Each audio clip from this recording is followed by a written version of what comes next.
Welcome to another episode of Sports and Discourse with your host, Derek Stevenson. And today I got a real special one for y'all. I got my guy, Quentin Walker, in the building to talk about his North Carolina Tar Heels. Quentin, welcome to the show, brother. Hey man, thanks for having me on here today. Reluctantly, I had to talk about the old sorry Tar Heels, but we'll get into that. Absolutely, man. Well, listen, before we get into that, I want to say a couple things about you, though. So, a lot of people may not know this, but you kind of like sort of was the inspiration for me even doing the show to begin with. And what it was I was um I was real heavy into like arguing politics and all types of goofy shit on Facebook, right? So Hmm. I spent years doing that, and it used to make my wife mad because she used to just be getting angry at me because she would think I was mad all the time. So you know what I'm saying? Like it was just causing a whole lot of drama. So one day I finally was just like, all right, I'm gonna chill with this for a second, but I gotta find some other way to kind of like entertain myself when I'm bored or, to just pass the time that's a little more constructive. So one of the things that I did was I just started being more like heavily involved in your Facebook group, which I'm sure everybody knows, but if y'all don't, it's Beyond the Game. Uh You can look it up. Kentucky Beyond the Game on YouTube. We on whether you on Roku, Amazon Hmm. Prime. Hmm. You can pretty much find it anywhere. You know what I'm saying?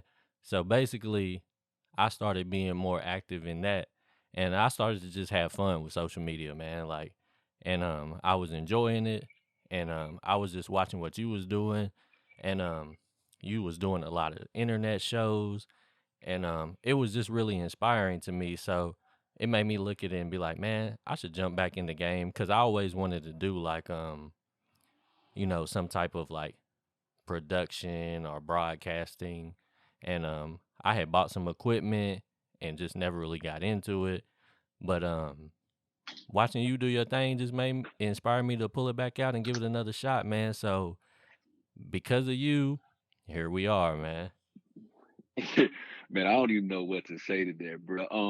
But what I will say is that's very big of you, and the reason why I say that's very big of you is because in our community, the Black community, it's hard for each other to let somebody know, hey, bro, you inspired me. You know what I'm saying? Everybody wants to be the tough guy. Everybody wants to be like, nah, man, I got it at the like, it's okay to be inspired by a peer. But in the Black community, we make it seem like it's frowned upon. Like I can't say, hey, Derek inspired me to do this. You know what I'm saying? Or I got Ike, he inspired me to do this. Or you know what I'm saying? Like it's okay to let a fellow peer know, hey, bro, you inspire. Like, not to go too far into it, comedian Larry Starks, right? I'll reach out to him and I let him know, hey man, you inspire me to keep going. He'd be like, yeah, bro, that's what we're here for, man, to keep inspiring each other. Like we got to get out of this mind frame of it's not okay to let a fellow peer or constituent know, hey, bro, you inspire me, man. So for you to say that to me, man, my hat's off to you, bro. Thank you, man, for that. Yeah, for sure, man. And I really appreciate it because you've been really inclusive. You've been letting me get involved. You know what I'm saying? Anytime I want to come on the show, you always welcome me. Or if I just wanted to just watch you do your thing behind the scenes, you always been super inviting. So I really appreciate that for one. And especially the times where I've been like creatively frustrated and just needed to vent. You know what I'm saying? I can always shoot you a text and you'll shoot me one back, man. And that type of support is really necessary too, man, because it be some days, man, where I just be like, man, I don't even know if I even want to keep doing this nonsense, man. Charlemagne, as crazy and as wild as he is, he has two great quotes that I live by. Well, I ain't gonna say I live by, but they're stuck in my head. One is, "What's the use of having information if you can't share it?" And that's a big problem in the Black community is we get all of this information and we want to be the only ones that know everything. It's like, nope, I ain't helping nobody. And it's like, bro, like, why are we so afraid to pass some knowledge down or to pass some information down that'll help somebody else? Like, keep like pass it along. That's how we grow this thing. And for me, like you said, I'm inclusive, so it's like, okay, what you need help with? What can I help you with? You know what I'm saying? I may not know everything, but I can point you in the right direction. I can get you started. And then the other one is, Don't chase the check, chase the dream, and the check will follow. So people sometimes we get so frustrated because we feel like we need to be here when you've only been doing it for 12 months. We feel like we should already have our own TV show, and it's like, no, you got to grind, you got to get it. Don't chase that check, chase the dream, and that check will soon follow. So man, so to see you get back into it, and I told you, I'm gonna divulge a little bit, a little personal information that we, share with each other. I told you what you doing. I wish I could do that. I wish I had the cojones to do a solo show and talk about all different type of topics on the spectrum. So I told you I'm jealous of you. I wish I could do that, but hey, I can't do it like you do it, man. So my hats off to you for what you doing. Hey man, I really appreciate it, man. And you know what you was just saying, it just made me want to point out too that you know where you were saying like we feel like we should be at a certain point, and Hmm. sometimes, man, it is hard because It is. you feel like you grind it so much, and man, and I'm already feeling like this, and I'm just like probably about 6 months in, and I just be like Hmm. waiting like for something good, something positive to happen. And I've only been doing it for 6 months, man. So I can only imagine how like somebody that's really putting in some real work feels. And I know you've Yeah. been grinding for some years, man. And I Yeah. know I'm really proud of you because like a few weeks back, man, you put the boys on the radio station, man, and I know they really appreciated that, man, and I can tell they was having fun, man. And a lot of people don't really understand like how much work has to be put in, or like just behind the scenes, all like what you've been doing, man. And we might have to do another show to really just get into that part, Yeah, yeah, man. we'll do that. You know what We'll I'm do that saying? because I don't I, want to. I I can don't talk want to. about that all day. Yeah, I don't want to keep taking up too much time on that because we already almost 10 minutes in, man. So we'll. I'll definitely have you back on, and we'll get into all that nonsense. So let's get Bet, bet. to the real deal. So I want to ask you, how do you feel about the current state of your North Carolina Tar Heels? Uh, Confused, man. I don't know what's going on. When we hired Hubert Davis, which I'm pretty sure we'll get into that a little bit later as well. People kept asking me how you feel about that, and I was like, man, it's to be determined. Hubert Davis has no head coaching experience. Yes, he was Roy Williams' top assistant and recruiter, but to say he was going to succeed when he has no prior head coach experience, like is crazy. So I was just like, to be determined, to be determined. And so when the season kicked off, I was like, okay, here we go. Let's see what we got. I didn't have high expectations for this squad, obviously, because we missed out on Chet Holmgren, which was the kid who went to Gonzaga, who was the number one player in the nation last year. So I had no preconceived ideas of how this season was going to go. But when the matchup came for UK North Carolina for this past Saturday, I was like, okay, here's the first real test to see what we got. Now, I know some people will be like, oh, well, Michigan. What about the Michigan game? It's like, okay, that was cool. But UK is the ultimate test because it's like a real rivalry game. So let's see what we got. Yeah, that's how I was feeling too. And well, you seen what we got. You seen what we got. It was I shocking don't to me, man. I don't think we are 29 points blowout bad. We're somewhere in that mix. You know what I'm saying? Like we're not that good, but we're not that bad either.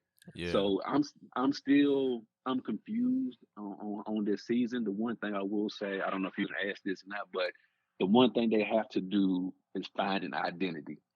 Are we are we throwing it down in the post to the cot? Is that what we're gonna do, or is it gonna be Leaky Black and Caleb Love on the guards? Like what type of like what are we doing? We need to find an identity, and I think that's what hurt us against the UK game is we didn't know what to do. Yeah, man. The thing that shocked me was I feel like I didn't expect Wheeler to be able to have his way with the guards like he did, man. That was he had kind of been playing kind of up and down. Like he has moments where he does some real positive stuff for Kentucky, but then he has moments that make you want to pull your hair out, man. So I didn't really think he was gonna be able to do it like that against y'all, to be honest, man. You you know You know how many shots Wheeler missed Saturday? I do not actually. 3. He was 12 for 15. He missed 3 shots and played 32 minutes, bro. That's crazy, man, Do to be honest do with you. you do you know how great you have to play 32 minutes, go 12 for 15, have 26 points, 8 assists for a guard? Like he played out and he was hounding our guards all afternoon long. So it wasn't like he was just on the offensive end, like he was putting in work on the defensive end as well. And you got to just tip your hat to a dude like that. I mean, I know you said that you was kind of, up and down on him, but that game, man, he killed us. Yeah, I kind of felt about Kentucky the way you kind of said that you felt about North Carolina. Like I really ain't sure if they even have an identity yet. I feel like they're trying to become like a low post dominant team with Sheboy, Mm-hmm. who's obviously our Mm-hmm. best player. Um, but I feel like they really don't have solid perimeter players that can consistently get him the ball and that can take some pressure off him. So I just kind of feel like when I watch Kentucky, you never really know what you're gonna get. So that's why I was so shocked because I didn't even watch the game. I was at the movies watching Spider-Man No Way Home, and Right. I just kept looking at my phone and I was just shocked. I was like, okay, they still winning. All right, they still winning. And it just was like I was waiting for them to fold a little bit. I'm not gonna lie to you. Like I love my Cats, but I was like, they're gonna have a letdown any minute and North Carolina's gonna go on a run and it's gonna get tight. And it just shocked me that it never happened. Now what I want to ask you is when you was watching it, do you feel like Hubert Davis was doing a bad coaching job or did you think the players just played bad? I'm gonna say it's a combination of both. Because Hubert Davis can only do so much. Like he can't run the plays, he can't play defense, he can't rebound. So he can only do so much. And that's why I said I feel like this game was a perfect game to see what Hubert Davis has because you can coach hard, but if you just don't have the guys, you just don't have the guys. So I feel like it was a combination of him probably being overwhelmed because it was his first like really, really big matchup. And then as far as the players, we have a nice mix of, young and upperclassmen. And I don't know what I honestly don't know what they were doing out there. We was getting out rebounded, like UK's guard just getting all type of rebounds, and it got to a point where I'm like, what are we even doing out there? Are we even trying anymore? Like what? Like I almost felt like they gave up at one point in the second half. And I know you said that you were waiting for UK to fold. I was on the opposite end of that spectrum. I was like, okay, I'm waiting for this North Carolina run, and we're gonna get back in this game. We're gonna cut it to 7 with like maybe a couple minutes to go left in the half. But it was like UK just kept extending the lead, and what was frustrating to me, y'all big man was in trouble, was in foul trouble. So I was like, Yeah. okay, here we go. We about to make this run. Nah, bruh. UK was like, nah, we're not gonna do this today. Yeah. So yeah, man. So it is a combination of coaching and the players. Do you feel like Hubert Davis's coaching style is similar to Roy Williams, or do you feel like he's doing something totally different? I honestly think that he's trying to will run Roy's system, and I don't think that's a recipe for success. And the reason why I say that is that as a head coach, you have to find what works for you. Like you can implement some of Roy's principles into your system. That's fine. But you have to work with your own, like you have to run your type of program because when Roy Williams took over for Matt Hardy, he didn't run Matt's system. He came in with his own system. Now, granted, Roy Williams was a successful coach already, but he implemented his own style and his own imprint on UNC. And I think Hubert Davis, that's what this season will be for him as it continues to progress. He's going to figure out, okay, what type of system do I need to be running? And then that's going to help him with recruiting in the off season because he can get the type of guys that's going to fit his system instead of trying to run Roy Williams' system and find the guys that fit that. Right. When they hired him, were you hoping that they was looking at other people? Like, was there anybody on your radar that you would kind of like if you had a wish list, so to speak? Yeah, Jay Wright was a name that was thrown out there. Mark Few was a name that was thrown out there. Wes Miller. was a former player under Roy Williams. His name is thrown out there. The guy I wish that they would have went after, and maybe they did, and maybe he just didn't interview well, was Jerry Stackhouse. I feel like Jerry Stackhouse would have been a great hire for us because obviously he's North Carolina great, has NBA experience, so he can teach these kids how to get in the league and what it takes to maintain and stay in the league. He's been heavy before he started coaching, head coaching in college. He was heavy in the AAU circuit, so he still has a lot of great connections with a whole bunch of different coaches. So I just felt like Jerry Stackhouse for me would have been a better hire and a better fit. But like I said, maybe they went after him and he just didn't interview well. You know, now that you bring that up, that's kind of weird that they didn't actually go after him because I mean he already got like heavy NCAA experience at this point. Right, Um, right. He's coaching at Vanderbilt. yeah, man, and I mean he actually been doing pretty decent. I mean for now I think just being in Vanderbilt kind of hurts him a little bit, but I think with his experience, I think he could have came into North Carolina and done some things, man, because Exactly. I feel like his name with North Carolina would matter. You know what I mean? I feel like yeah, I absolutely 100% agree with you, man. And but I also I like how you said Jay Wright too. If they was gonna go away from like alumni, Jay Wright is definitely one of those guys that I feel like they definitely should have looked at, man. Yeah, and that's why I said I don't know if maybe they did look into these guys and some of them were just unwilling, like a Jay Wright, like he's comfortable at Villanova. He don't feel no need to leave. But, I feel like they should have at least, and I get it. Hubert Davis is Roy Williams' guy. So he got that stamp and that seal of approval. I get that. But I still feel like they also should have said, okay, let's do our due diligence and let's cast a large uh, blanket, so to speak, and let's interview all of these guys, and then let's get the best fit for us. Because Jerry Stackhouse is still a North Carolina guy, so it ain't like Roy Williams is gonna be like, nah, we don't want him. So we still would have been able to keep it in the family, so to speak. But they went with Hubert Davis, so we'll see with Hubert in 3 years when he starts getting his guys in there. Right, yeah.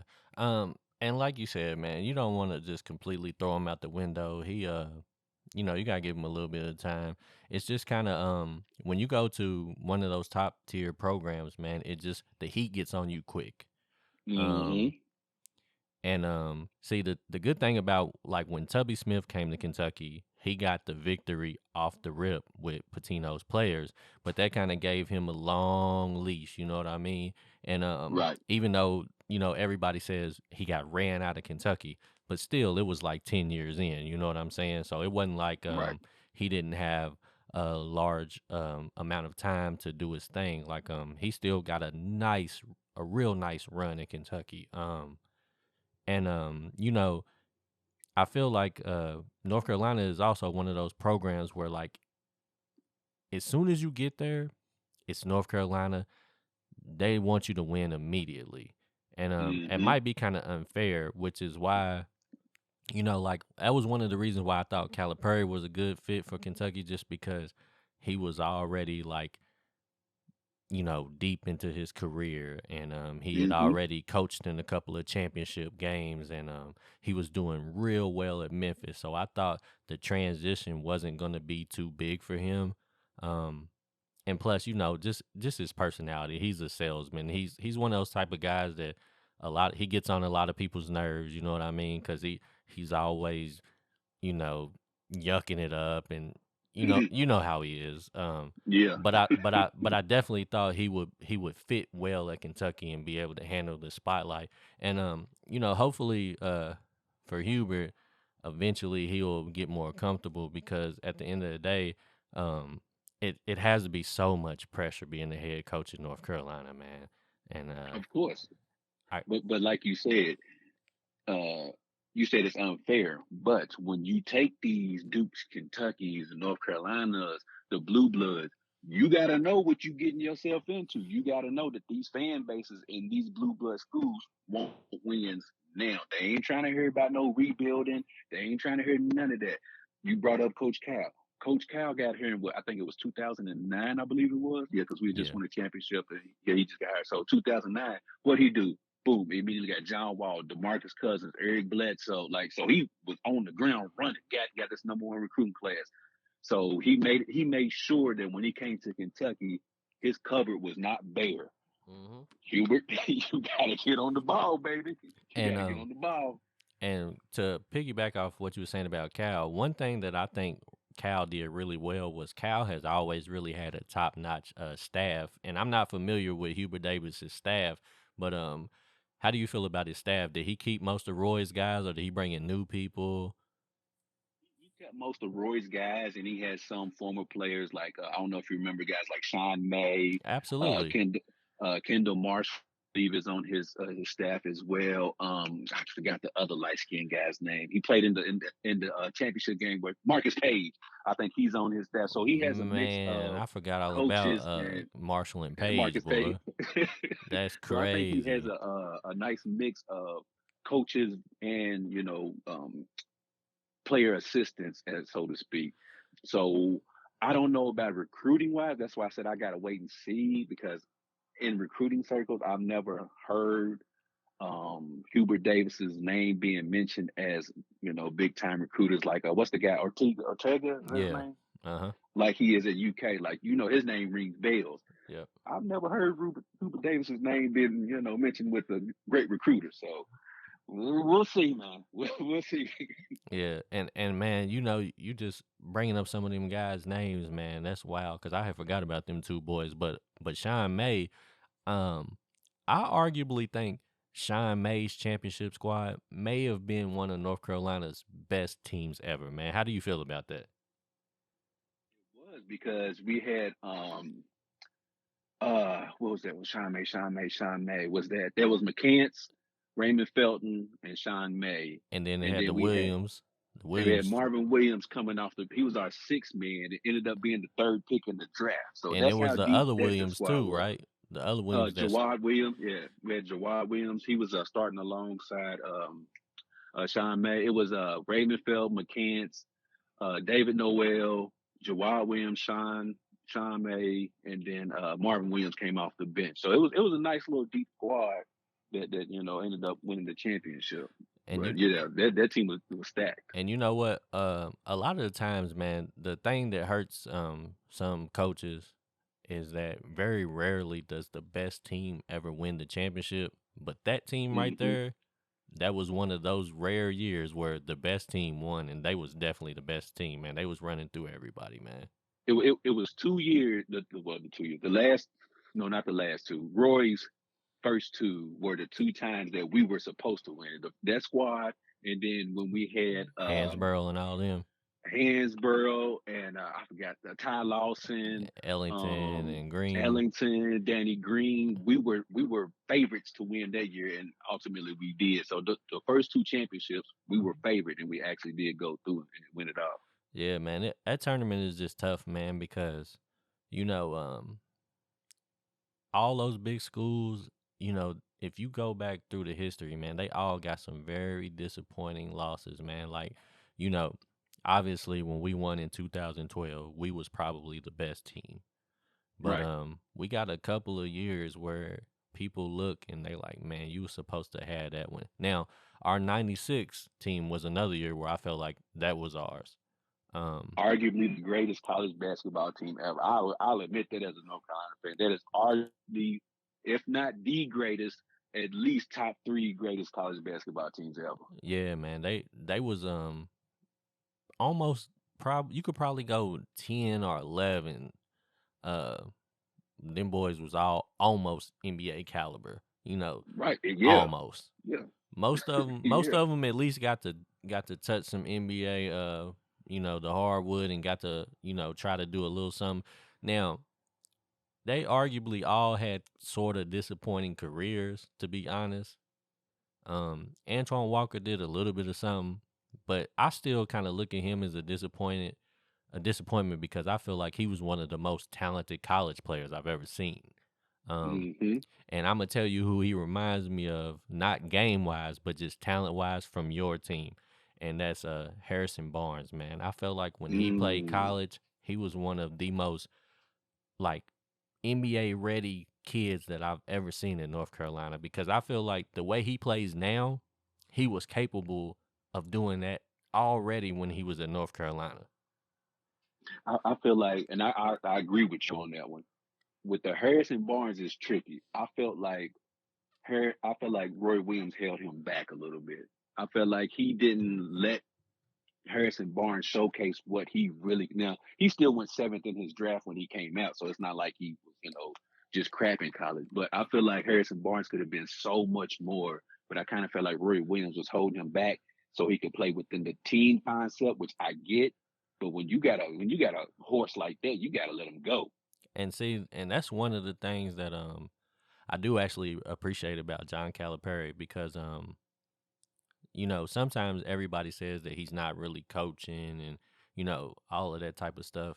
But the one thing that he does do is he gives players the opportunity that if you can go get a bucket, he'll let you go get a bucket. And that's why every once in a Hmm. while you see some like lower recruits turn into like special players, like Tyler Hero being a 4-star, Hmm. Shea Alexander being a 4-star, and even you can even look at Devin Booker a little bit, because he was kind of ranked kind of low. I think he might have been like 25 or something like that.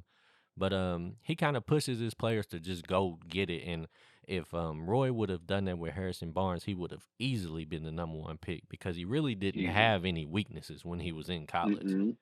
He, He was 6'8". He could do everything out there. yeah, man. He might be one of the most talented players at that time in his career that's ever came through North Carolina. Because I feel like even if you look at some of the other greats, man, they had to grow a little bit. Like historically, who would you say is the best player as far as just college career that came through North Carolina? Would you say it's Hansborough? I would say you would have to give it to Hansberg because he has the most acclaim. He has the most accomplishments. So yeah, as far as like the best player, Was you have Hansborough to give on it to him. two championships teams or just one? He was on one. He was just on one. And then he was He was player of the year once or player of the twice year. I believe he was player of the year once, over which Michael was obviously Beasley. his senior year. He won player of the year. But Well, he, his senior year, he pretty much racked up everything. yeah, and wasn't he All American all 4 years? Yeah, yeah, he was an All-American. So as far as like accolades, like ACC Player of the Year, obviously, I think he was two-time ACC Player of the Year, National Player of the Year.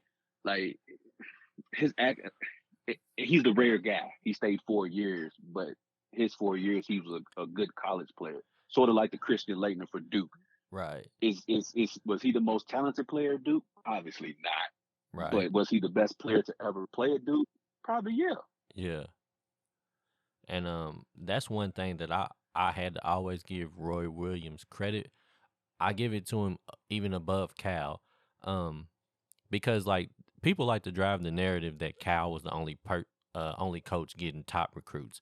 But if you look at Roy Williams, he always kept a team full of All Americans. But the thing that he did was he was able somehow to build his team of All Americans with upperclassmen, and Hmm. like every 3 to 4 years, he would develop a super strong team.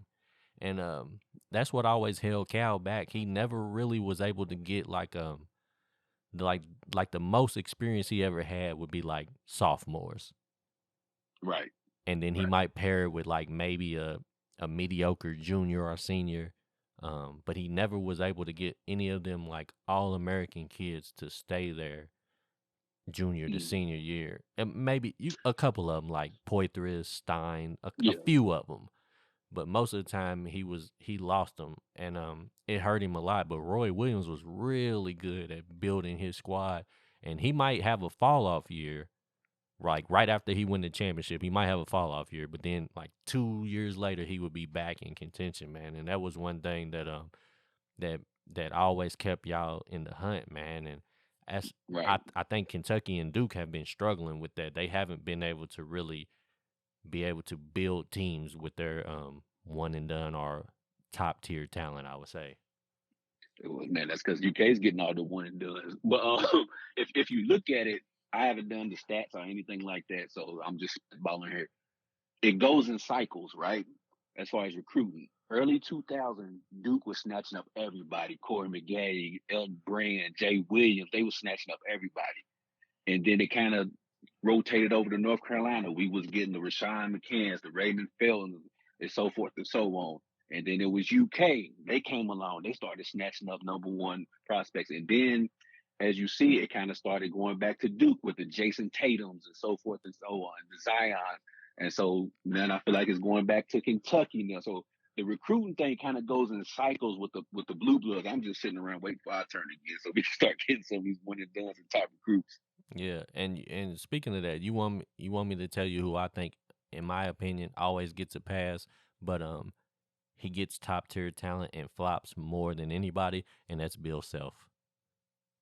Bill Self. I was gonna go with Tom Izzo, but Bill Self is another good. I definitely will throw Tom Izzo in there, but I Yeah, feel like Bill Self has gotten some players over the year, man, and he's messed up a lot of their careers, or he just hasn't been able to push the right button.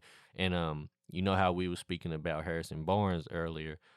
Andrew Wiggins is the same way for me. Like, I feel like he was made to dominate, man, and then he ended up being the solid role player in the pros. Like, everybody can't be Kobe Bryant, but he looked like he was going to be Kobe Bryant. Nah, that's a good one. I actually forgot about Andrew Wiggins at Kansas. And when he got there, it was so much hype. Like, man, this guy's gonna be the number one pick. He's gonna dominate college. And he came to college, and it was almost like, bro, do you even care?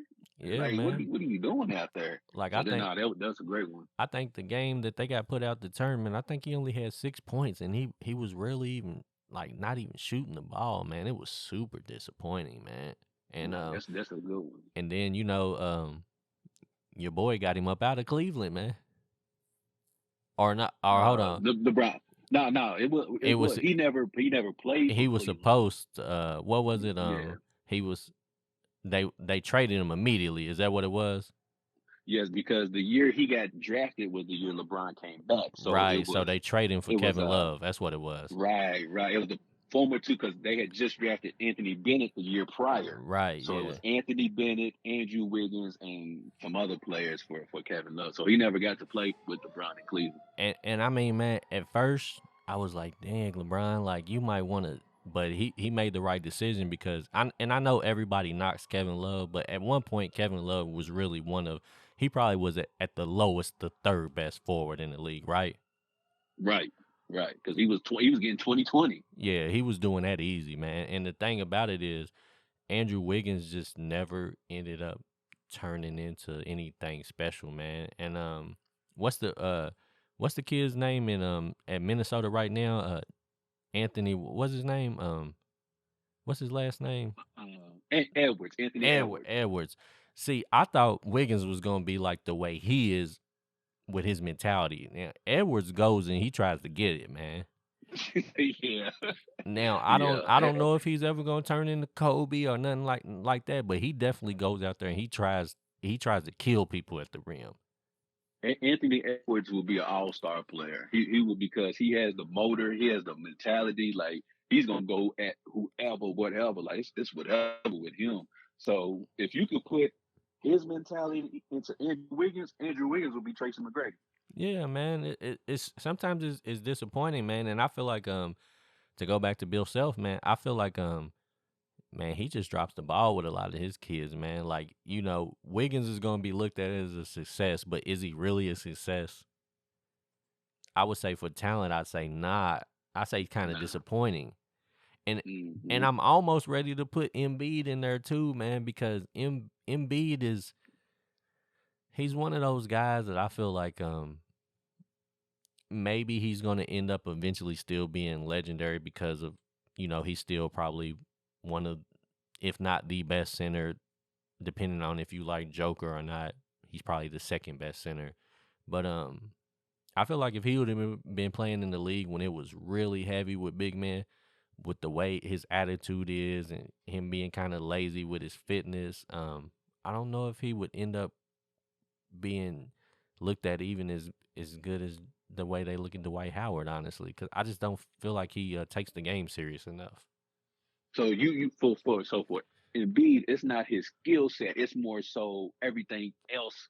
like you said, his fitness, his intensity. Yep. Like the last year in the playoffs was the first time. I think it was against the Atlanta Hawks. Was the first time I seen him where it seemed like he cared. Like I'm trying to win. That was the first time I've ever seen him play like that. But like you said, is can you consistently do that year in and year out? Put forth that type of attitude and effort. If he does that, I think he'll be good. But he got to get that though. Yeah, man, and I just don't know if he got it, man. But we was kind of moving away from North Carolina right there, so let's bring it back to North Carolina. And one of the things that you started making me go down memory lane, man, with them North Carolina players, because I had forgot about Marshall and Page, man. And what was it that Page was missing? Size. Is that what it was? Size. It was just size because he had heart. He had everything else. He just was a small guard, and because he had heart. And if you remember in the Villanova championship game, he hit the three that actually put us up. It was a crazy shot, but he hit it. Yep, I remember. And put us up.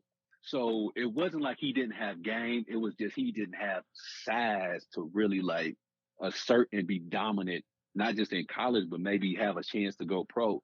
So Marcus Page, for me, it was just his size, man. That's all. He was a little guy. He was a little guard. But other than that, I had no problem with him. Do you think How do you compare him to the guard that y'all just? What was the Kobe or whatever? Was that the Kobe kid? White? Kobe White. How do you compare him to him?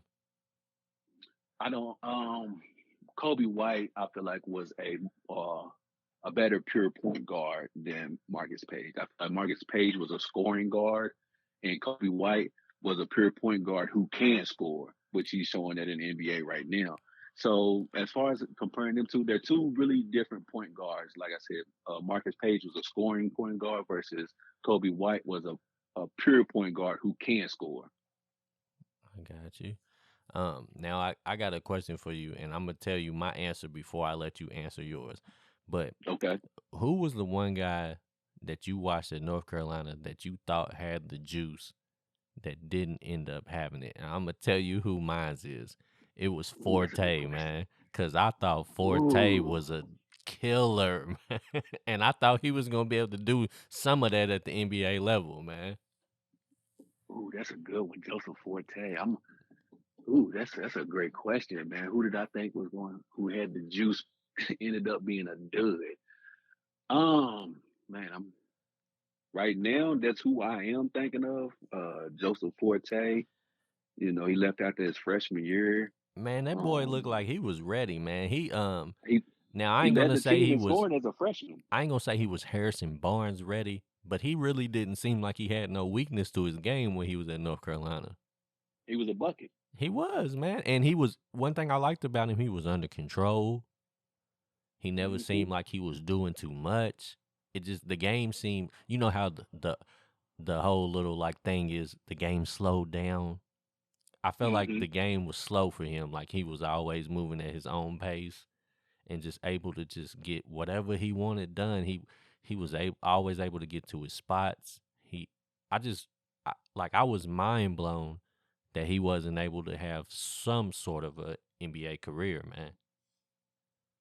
That's Joseph Forte. I'm trying to go back down through memory lane of guys who were high recruits that came to North Carolina but just didn't pan out. One guy, okay, Theo Pinson, I think he was a top 10 All-American coming out of high school. I thought Theo Pinson was really going to be something because he had size. He was like 6'7", maybe 6'8"-ish. And I felt like he could be our Harrison Barnes type of guy. He never really panned out. But I'm going to stick with your Joseph Forte because he came in, and like I said, I think he's the only North Carolina guy to lead the team in scoring as a freshman, went pro, got drafted by the Boston Celtics, bounced around, never really panned out. Yeah, but man. as far as at North Carolina, yeah, he was a bucket. We didn't go far with him, but he was a bucket though. He was, man. And I'm gonna tell you the dude that everybody thought was gonna be something special, but I didn't really see it, and that was Brendon Wright. Ooh, that's a good one too. Ooh. I kind of was like, I never really felt it like everybody was like he's the next one, and I was like, I don't know, man. Like he cool, but and what's the big center y'all had? Ed, what was it? Uh, Ed something. Ed, Ed, You know, Ed, the Ed, left-handed center. Ed, Ed, Ed, What Ed, was that? What Ed. was that kid's name? Ed something, man. Ed Davis or something like it. Ed Davis, yes, that's who it was, the lefty. Ed Davis, you're right, you're right. Yep. Yeah, I kind of looked at both of them and I was like, I don't really think these kids got it, man. But they really was like definitely hyping up Brendon Wright though, man. I remember, you know what, man. Then you mentioned these names. I remember Brendon Wright, light skin. I think he came from Tennessee, and he was supposed to be, like you said, the next guy for us. The Ed Davis, I don't put that on him. When Ed Davis got here, we really didn't have a good team to build around him. So he really did to showcase what he could really do. And as a big man, you can only do so much because you need the guards to get you the ball. So, Absolutely. so Ed Davis, when he was here, the team wasn't that good really. But when Brendon Wright came, he had the opportunity to be special. But I don't know what happened with that kid. Yeah. Yeah, Yeah, dang, you got me. Yeah, damn. yeah. And man, believe it or not, when I really started getting into college basketball was actually the year when y'all won the championship. When Chris Webber had the famous blunder, man. That was That's got to be one of our worst championship teams ever. I mean, we had Eric Montross, George Lynch. Now, both of those ended up playing in the pros. But if you look at that squad versus that Michigan squad, you like, how in the hell did they beat Michigan? and you know what it was. Y'all just had tough defensive minded players, man.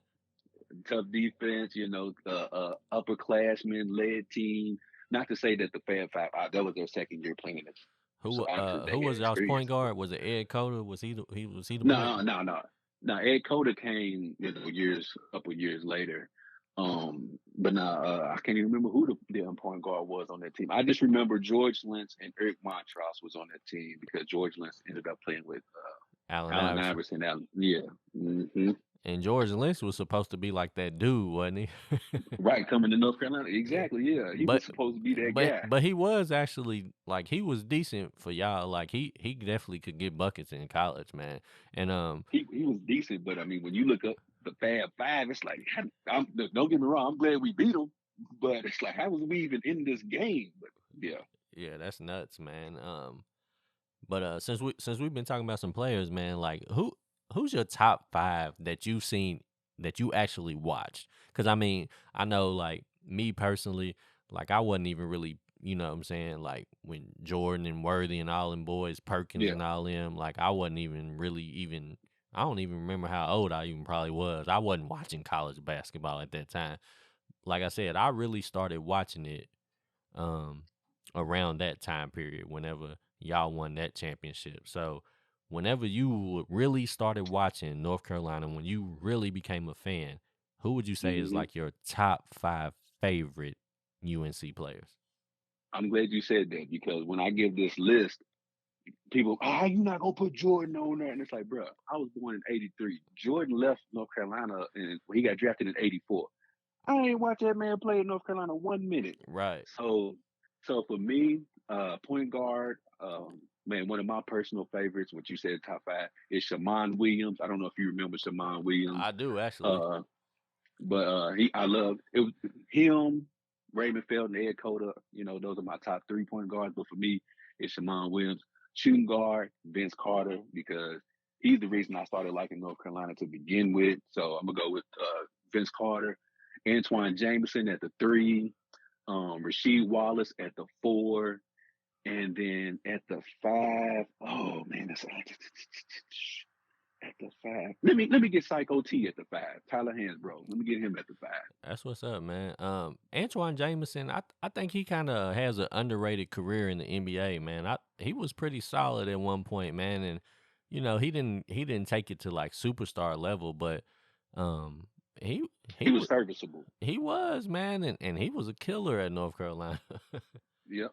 he, Like, again, he won Player of the Year when he was at North Carolina. When he was in the pros, he was like a 20 points, 8 rebounds type of guy in the pros. So he did pretty well for himself. But for me, that would be my fashion. Mon Williams, Vince Carter, Antoine Jameson, Rasheed Wallace, and Psycho T. That's what's up, man. Well, listen, man. I'm gonna probably wrap this up soon, man, because I don't want to hold you all night. But before we go, man, I need you to tell me for this year, how are you feeling about your team, man? What's gonna happen in the ACC when things start to really get serious, man? How y'all gonna end up in the ACC? Uh, man, I see us finishing in the middle of the pack. Only reason I say that is because I don't really see the ACC being really that strong this year, to where it's like like it's been in previous years. So I think we'll do okay, but again, it's ACC, it's conference play. So as you know, it's a lot different than out of conference play. So the games are a little tighter. The opposing coaches know you a little bit better, so they know how the game plan against you a little bit better because they see you twice a year. So for us, if what I hope Roy takes from the UK beatdown, I hope that helps us in conference play. Louisville's crap. Yeah, I said it. So I'm not really fearing them. Notre Dame doesn't look too good. Um, uh, North Carolina State always plays us tough, so that we might split that. Duke, we probably gonna go over 2 against them. To be quite honest with you, I Mm, mean, I know it hurts yeah, you too. it does. It It does. But Duke right now, they just look nice, Yeah, and I hate to admit that too, man, because like I was saying on the episode I did with my cousin, I don't really necessarily hate North Carolina, but I do hate Duke, man. I'm not gonna lie to you, man. I man. hate Duke. With North Carolina, UK, it's more like a sibling rivalry, or more like a friendly rivalry. Like, Yeah, we cool, but once we see with Duke, it's like, bro, I don't like you no matter where I see you at. It's I ain't got no love for you whatsoever. that's how I feel, man. And I hated because I felt like in the first half we played Duke kind of tough, and then we just lost it in the second half. But I feel like we were kind of hanging in there with them. They just got a lot of big dudes that got physical, like they got like physically built up kids for their age right now, Hmm. man. And I think that's And what overwhelmed us, man. And that's where we lack. We don't have no physical. We don't have a lot of physical guys, which has never been North Carolina's really mo, which is to play aggressive and physical. But we don't have the guys that can be physical and fight back. So we'll see this season, man. I'm not too thrilled about this upcoming season, to be quite honest with yeah, man. So I hate to say this, but if you feel like y'all finishing middle of the road in the ACC, then that means you feel like y'all gonna be like a 7 or 8 seed in the tournament. Is that what you saying? you. Oh yeah, we're going home first weekend. First weekend. We're going home first weekend. Unless we have some incredible run and these guys get it together, which not to say it can't happen because it can, but we're going home first weekend. I mean, we went home first weekend last year, so I mean, and we had actually good players last year, so I just don't see. I mean, I'm just being a realist right now. I'm not one of those. Oh yeah, we gonna do that. Nah, bro, it's not this year. It ain't for us.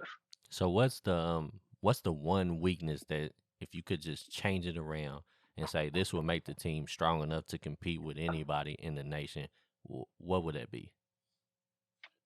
Mental toughness. Mental. Mental toughness.